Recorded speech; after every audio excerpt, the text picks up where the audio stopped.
Rebonsoir, merci de rester fidèle au programme de la TFM. Nous recevons dans Soir d'Info Alioune Tine, fondateur de Africa Jom Center. Bonsoir Alioune Tine. Bonsoir. Bonne et heureuse année 2026. Bonne et heureuse année à vous. Bassirou Diomaye Diakhar Faye, dans son adresse à la nation hier, réaffirme son attachement aux valeurs fondamentales de la République. Son Premier ministre à Passy appelle à la reddition des comptes et dit ne pas être lié par sa fonction de Premier ministre et qu'on ne gouverne pas un pays par du colmatage. Alioune Tine, peut-on parler de cacophonie communicationnelle au sommet de l'État? Écoutez, ce n'est pas la première fois.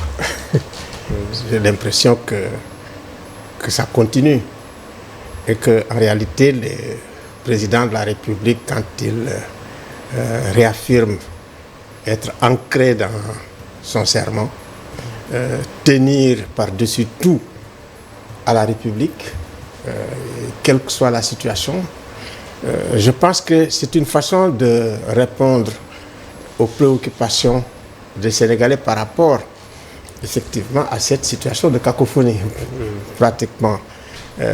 Donc ça continue. Je pense que c'est un pays qui a aujourd'hui besoin de stabilité. Moi j'avais dit que c'est une crise de croissance. Alors, au sein du parti, cette crise de croissance, je pense qu'il faut en tirer les leçons le plus rapidement possible pour que ça puisse être bénéfique à tout le monde. Ça veut dire que si vous tirez bien les leçons, c'est bénéfique pour le président Diomaye, c'est bénéfique pour Ousmane Sonko lui-même, je pense qu'il l'ignore, et c'est bénéfique pour le pays. Ce pays a besoin de paix, ce pays a besoin de stabilité. Je pense que la paix, la stabilité et le dialogue, ce n'est pas incompatible avec un travail de reddition des comptes. Et le travail de reddition des comptes, tel que ça se fait au Sénégal, à l'heure actuelle, c'est-à-dire, tout ce qui a été fait dans le passé, pratiquement ça a échoué. Ça a échoué tout simplement pour des raisons politiciennes, pour des raisons partisanes, en réalité pour neutraliser un adversaire politique et puis bon, essayer de prendre ce qui reste. Nous, on attendait vraiment dans le cadre de la reddition des comptes que comme on dit, que l'État du Sénégal respecte d'abord ses obligations en matière de droits humains. Donc de respecter les droits humains des accusés. C'est quand vous le faites, mais sincèrement, vous vous en sortez très bien. Mais pensez-vous que jusque-là, ils sont en train de faillir sur ce volet-là ou bien ils sont sur ce volet, la reddition des comptes ne se fait pas comme il faut. Déjà, la Haute Cour de justice ne respecte pas aux normes d'un procès équitable. C'est très clair. La Haute Cour de justice, c'est la même Haute Cour de justice qui a jugé Mamadou Dia. Et à l'époque, Ousmane Camara disait qu'effectivement, c'est une juridiction politique. Et Badinter, pratiquement, qui était aussi l'avocat de Mamadou Dia, disait que c'était une juridiction politique. Donc, même au Sénégal, on a essayé de changer en créant la CREI. Mais la CREI ne respectait pas les normes d'un procès équitable. Donc tout ça, c'est des échecs, si vous voulez, des tentatives de reddition des comptes au Sénégal. Avec eux, le Sénégal a besoin vraiment de ce qu'on appelle ils ont parlé de transformation systémique. C'est très fort.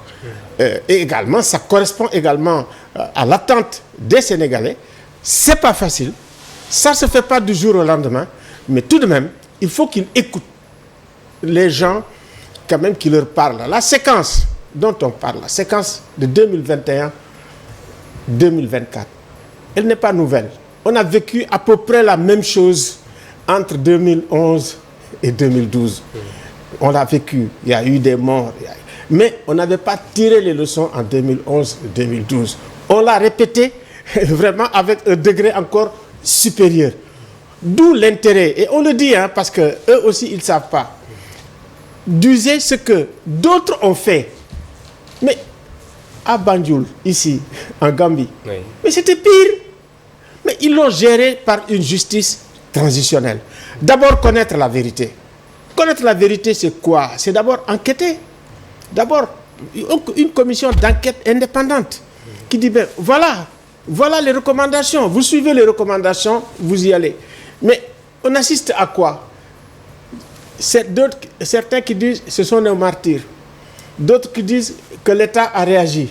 L'État était debout, etc. Mais Et ça, ce n'est pas la vérité, c'est la vérité de chaque parti. Et la vérité de chaque parti ne règle pas le problème. Donc, ce n'est pas trop tard.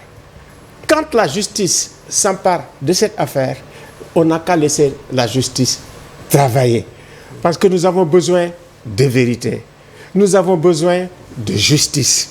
Nous avons besoin de paix, de réconciliation. Et nous avons besoin également aussi de restaurer, de compenser les victimes. Ça, c'est extrêmement important. Mais ça peut se faire dans la sérénité. À Banjul, ça se fait. C'est beaucoup plus grave. Mais quand même, ils l'ont réglé par des procédures et des mécanismes. Selon vous, jusqu'à quand allons-nous observer cette forme de dualité au sommet de l'État entre le chef de l'État et son Premier ministre? Mais écoutez, ça bloque tout dans le pays, ça crée de l'incertitude. Je l'ai dit, on est dans une situation d'incertitude, une situation de malaise, une situation d'interrogation. À tous les niveaux, ça coince. Sur le plan économique, sur le plan financier, sur le plan politique. Et ça peut ne pas avoir aussi d'impact sur le plan diplomatique. Donc, il est bon aujourd'hui, franchement, que les deux se parlent et trouvent une solution définitive par rapport même à la proclamation de leur loyauté, la loyauté à la nation, la loyauté au peuple, la loyauté aux institutions publiques. Et c'est extrêmement important. Et en agissant comme ce qui est en train de se passer, nous assistons de plus en plus à l'érosion de l'autorité du président de la République lui-même. Mais on assiste également à l'érosion de l'autorité du Premier ministre lui-même. Parce que cette situation n'est pas contrôlée par leur parti. Tout le monde moi, j'écoute les militants de leur parti. Ils sont divisés. Et on le sent. Le pays est divisé. Et vraiment, nous avons aujourd'hui des défis qui sont des défis énormes. On est quand même le deuxième pays le plus endetté. Aujourd'hui, nous sommes un pays riche, avec des potentialités énormes en matière de ressources humaines. Nous avons des potentialités en matière de ressources minérales, de ressources naturelles, mais nous ne pouvons rien exploiter. Donc aujourd'hui, il est temps que Diomaye et Sonko se ressaisissent. Il est temps que les sages de leur parti leur parlent. Mais il est temps aussi que le président de la République, par rapport à sa proclamation d'hier, qu'il prenne ses responsabilités, qu'il assume son autorité. Sonko, s'il est avec le peuple aujourd'hui, s'il peut continuer, qu'il continue. Mais il ne peut pas continuer à dire, écoute, moi, comment dirais-je, la primature ne me lie pas. Ce n'est pas possible. Vous ne pouvez pas être Premier ministre et proclamer à la suite du président de la République que je ne me sens pas lié en tant que Premier ministre. C'est une catastrophe, cette déclaration. C'est grave. C'est très grave. Ça ne se dit pas. C'est-à-dire que vous défiez littéralement le président de la République, après d'ailleurs qu'il ait parlé. Même effectivement s'il a tenté de dire le président ceci, le président cela. Je pense qu'il faut qu'il assume d'être Premier ministre, exactement, d'être solidaire avec le gouvernement et d'être solidaire avec ce que le président de la République dise. C'est ça, effectivement, qui va garantir la stabilité des institutions. Maintenant, s'ils ont des contradictions, mais on l'a vu, des premiers ministres avec des présidents de la République qui ont des contradictions. Quand ça arrive à un certain niveau, mais ils se quittent tranquillement et c'est terminé. Soit ils poursuivent ensemble, soit ils ne peuvent pas poursuivre. Bon, ils se quittent tranquillement et la vie continue. La vie ne s'arrête pas. Nous revenons à l'adresse du chef de l'État hier, le discours à la nation. Des réformes donc sont envisagées. L'Office national de lutte contre la corruption a été installé à l'issue d'un appel à candidature ouvert et transparent. Ça vous a plu? Bien sûr, mais il y a peu de femmes et il y a beaucoup d'agrégés de droit. Donc je pense que la diversité, ça compte. Il faut y mettre des juristes, il faut y mettre des femmes, il faut y mettre des sociologues, il faut y mettre des littéraires. Il me semble que c'est ça aussi, la diversité, c'est ça aussi le Sénégal en miniature. Mais bon, si vous alignez des agrégés de droit et des juristes, il n'y a pas que ça aussi. Je l'ai regardé. C'est bien d'avoir fait l'appel à candidature. Ça, vraiment, on le salue. Ça fait partie, effectivement, des promesses électorales qui avaient été faites. Si c'est respecté, c'est une très bonne chose. Les projets de texte relatifs à la révision de la Constitution, à la Cour constitutionnelle, au Conseil supérieur de la magistrature, à la Commission électorale nationale indépendante, est-ce que le Sénégal a réellement besoin de toutes ces réformes? Si, on a besoin de ces réformes. Ces réformes, quand même, ça s'est passé au terme des assises de la justice, quand même, qui a été un moment de dialogue inclusif avec toutes les parties, où des recommandations consensuelles ont été tirées. Maintenant, quand le président, quand même, nous promet que dans 3 mois, les textes, les réformes vont être faites, ça aussi c'est rassurant, ça quand même, on le salue. On le salue, c'est une très bonne chose. Et il faudra passer par la voie du référendum, avec tout ce que cela va nous coûter en termes d'argent, ce qui peut contraster avec la situation économique et financière du pays. La voie référendaire, de mon point de vue, c'est la meilleure des voies. À partir de ce moment, c'est le peuple qui s'est prononcé de façon très correcte par rapport à ces réformes. Je pense que ça donne beaucoup plus de légitimité à ces réformes. Bon, maintenant, il y a la voie parlementaire, mais comme on n'a pas d'autres chambres aussi, c'est ça qui pose des problèmes. Parce qu'avec la dissolution des 2 chambres, le HCCT et autres, ça pose des problèmes. Mais ça aurait été bien qu'on ait une espèce de Sénat, à défaut, bien sûr, de la voie parlementaire ou de référendum. Mais le référendum, c'est une très bonne chose. Ça permet également aussi de revenir vers le peuple et également de le consulter, de lui dire s'il est d'accord ou non. Voilà, ça c'est une bonne chose. Il y a également le projet de code électoral qui seront présentés en Conseil des ministres et transmis à l'Assemblée nationale au courant du premier trimestre 2026. Le code électoral du Sénégal, il est à parfaire? Mais bien sûr que le grand problème que nous avons, la grande crise de la démocratie représentative libérale, c'est d'abord la crise du suffrage universel. C'est la crise de l'élection.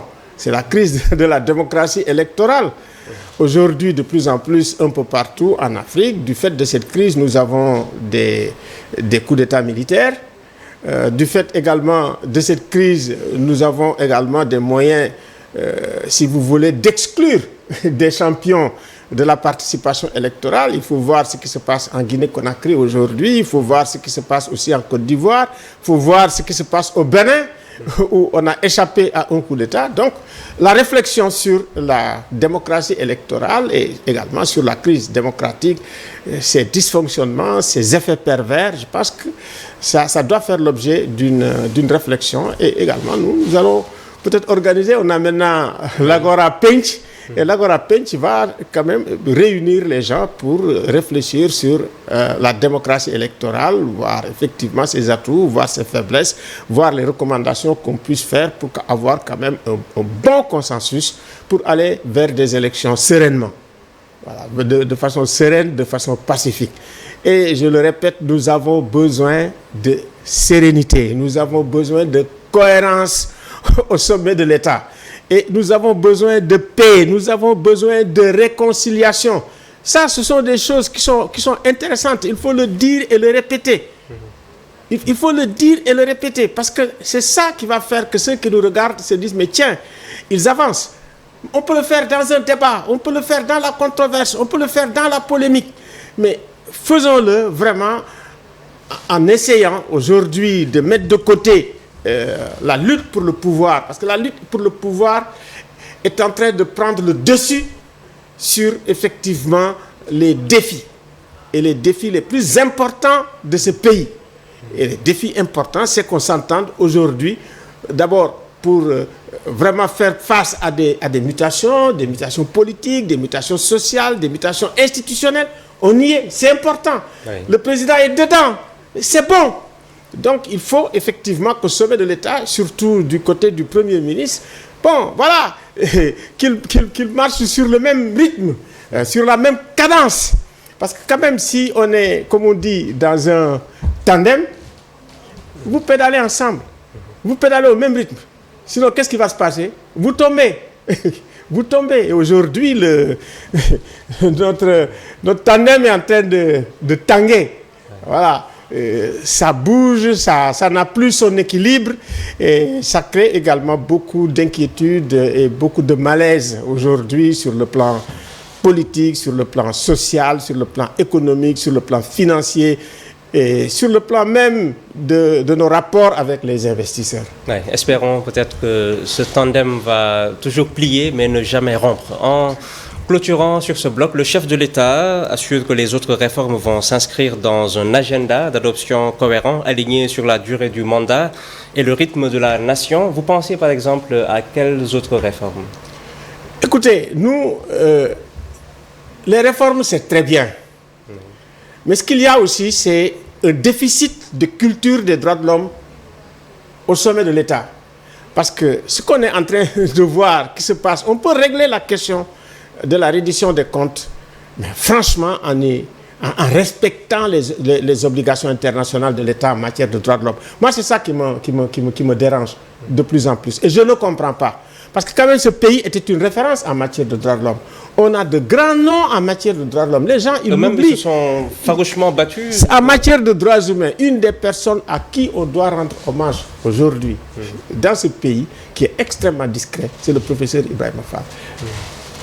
En 1993, le leadership mondial en matière de droits de l'homme, c'était Ibrahima Fall. Les réformes qu'on a eues au niveau de la Commission des droits de l'homme, au commissariat des droits de l'homme, mais c'est sous le leadership d'Ibrahima Fall. Il est tellement discret. Il ne dit pas. On ne l'entend plus tellement. C'est lui, on doit le consulter. Ibrahima Fall, c'est un homme fantastique, courageux, intelligent, panafricain jusqu'au bout des ongles. Vraiment, nous avons aussi aujourd'hui la présidence de la Commission des droits de l'homme et des peuples. Mais c'est énorme. C'est au niveau de l'Union africaine. Ça veut dire qu'on est aujourd'hui sur le toit de l'Afrique en matière de droits de l'homme avec Djibril Sow. Mais je pense que le président de la République, quand on a nommé Djibril Sow, je ne l'ai pas vu faire son tweet. Ce n'est pas trop tard. C'est aussi important, sinon même plus que la commission, comment dirais-je, de la CEDEAO, la présidente de la commission de la CEDEAO. Parce que là, c'est politique. Mais là, c'est extrêmement important en matière de droits humains. Il faut que le Sénégal assume, que le président Bassirou Diomaye Faye assume le leadership du Sénégal en matière de droits de l'homme. Que ce soit un leadership africain, assumé, sans état d'âme. Surtout que quand même, à côté de lui, il y a quand même quelqu'un qui a été quand même le directeur de l'Institut des droits de l'homme et de la paix. Oui, un agrégé immense. De qui s'agit-il? De Sidi Ndiaye. Sidi, il est très bon. Moi, je ne comprends pas effectivement ce qui se passe en matière de droits humains, surtout ces malades qu'on traîne, qu'on laisse en prison. La femme de... Bien sûr, exemple Bintou, Farbangom. Mais si on avait à les noter à ce stade actuel, vous pensez que ce sont de mauvais élèves? Ils n'ont pas la moyenne en matière de... Moi, je pense qu'il n'est jamais trop tard pour bien faire. Moi, je ne suis pas là pour dire que, bon, voilà, c'est bon, c'est pas bon. Mais je dis, nous avons un capital que nous n'utilisons pas. On a un capital humain qu'on n'utilise pas. On a un capital social, historique qu'on n'utilise pas. Et c'est ça qui va faire décoller le Sénégal. Ce n'est pas autre chose. On a quand même les 11, on les a sélectionnés parmi les meilleurs. Mais en matière politique, on sélectionne par rapport au fait que, bon, voilà, il est de mon parti. À partir de ce moment-là, c'est même pas la loyauté par rapport à la nation, par rapport aux institutions. Ce n'est pas le critère d'égalité à l'accès à la fonction publique. Je pense que ces choses-là, il faut qu'on y revienne. Diomaye en avait parlé, répété. Il est temps, effectivement, Pastef en a parlé, les répété. Mais aujourd'hui, vraiment, il s'agit de passer à la pratique et de laisser tomber la lutte prématurée pour la présidence de 2029. Parce que ça, c'est en train d'empoisonner la situation politique, sociale, économique et même, comment dirais-je, internationale du Sénégal. Il faut arrêter ça. Alioune Tine, vous êtes le fondateur d'Africa Jom Center. Merci infiniment d'avoir répondu à notre invitation. C'est moi qui vous remercie et je dis bonne et heureuse année à Youssou Ndour, bonne et heureuse année à toute l'équipe et bonne et heureuse année à tous les Sénégalais. Oui, bonne et heureuse année. Donc c'est le jour de l'an. Nous vous souhaitons nos vœux les meilleurs. Merci infiniment de nous avoir suivis sur la TFM. Merci de rester en compagnie de nos programmes.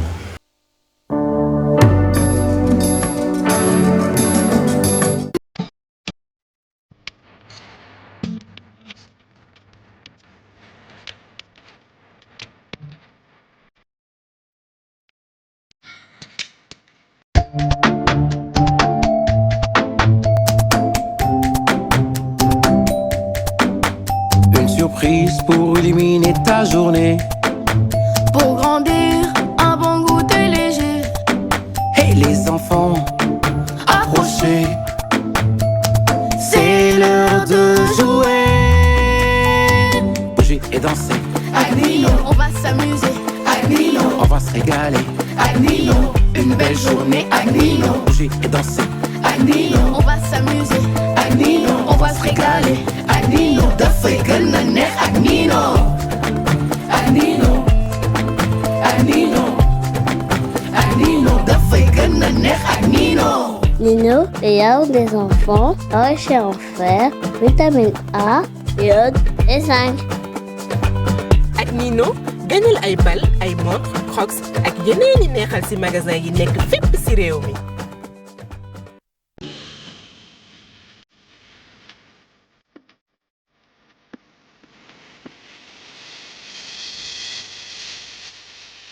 asalaamaaleykum mbokk yi dal leen a jàmm ci seen émission bi ñu jagleel naka la ñuy jëfandikoo butéelu gaz ba moytu tolof-tolof yi tey nag dinañu waxtaanee naka la boutique bi war a dencee butéelu gazam yi bi njëkk ci saytukaay yi mooy def gaz yi fu féex fu ngelaw mën a jaar fi ngay denc say gaz dafa war a nekk fu yaatu am ngelaw ba noppi am ubbeekukaay ci toit bi ngir wàññi tolof-tolof yi su tàkk-tàkk amee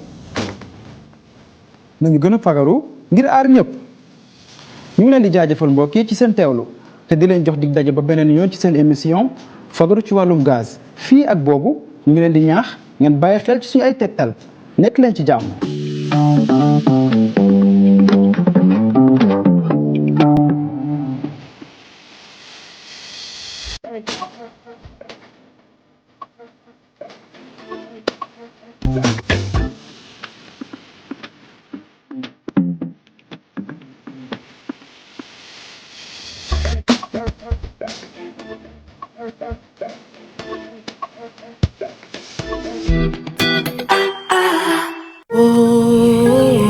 ci suuf si la jóge ak xol lañ ko defee te askan bi lañ ko yéene tey mu neex. le jus mana waa avance nay daaw bul gersu yaa leen raaw li nga yor yoruñ ko sàmm ko téye ko aar ko Suñu société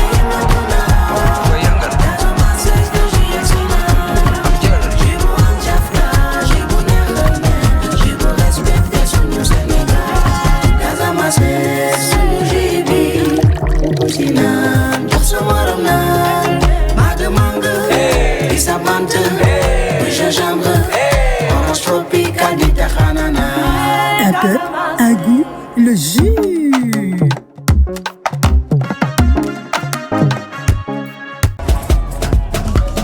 Crée ton avatar, retrouve les bons plans et toutes les infos des matchs sur Maxit et regarde en direct les matchs sur Maxit TV à partir de 100 francs par jour. Télécharge Maxit pour ne rien rater de la plus grande compétition africaine.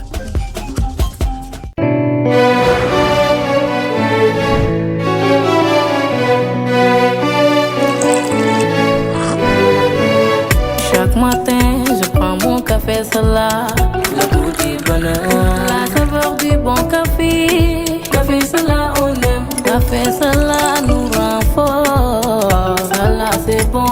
La saveur du bon café. Café Salah, on aime. 100% solide. Café Salah, instantané fort. La saveur du bon café. Café Salah, on aime.